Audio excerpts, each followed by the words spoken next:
رو برم آیا من دانشمند هستم؟ خب من که راوی شدم، چی ربطی به دانشمندی داره این مسئله؟ من نمیدونم.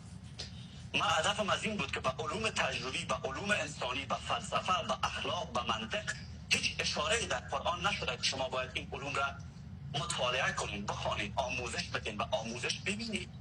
نداریم. ما تنها در قرآن چی هست؟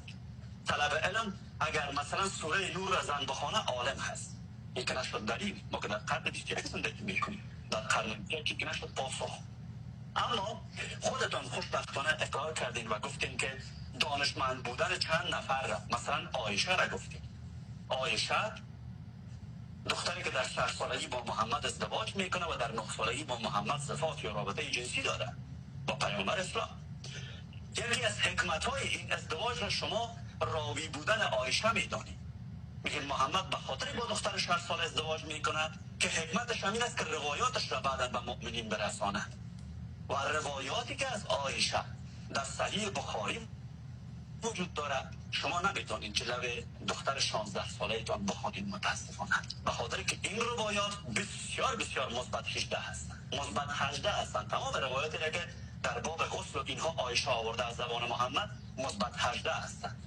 مثلا یکی از اون روایات را برای شما یاد میکنم.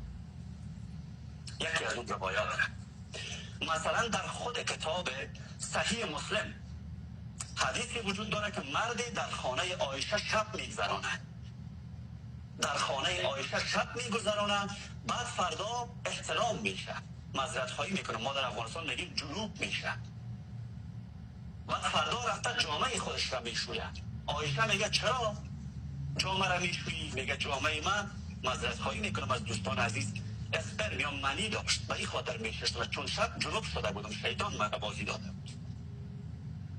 خب عایشه برش چی میگه؟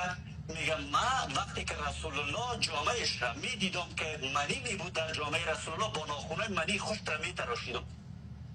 شما چگونه این روایت را نزد کودکانتان میخوانید؟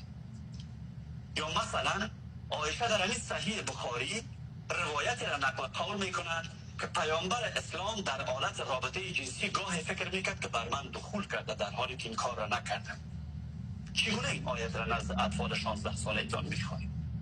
چه خدمتی کرده عایشه؟ فقط روایاتی را آورده که هیچ کدامش به درد شما نمیخوره؟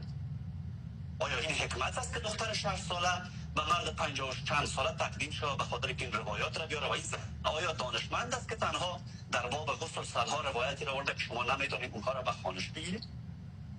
خب این که نشد حکمت، این زن که دانشمند نیست. یک تا دانشمند زن را در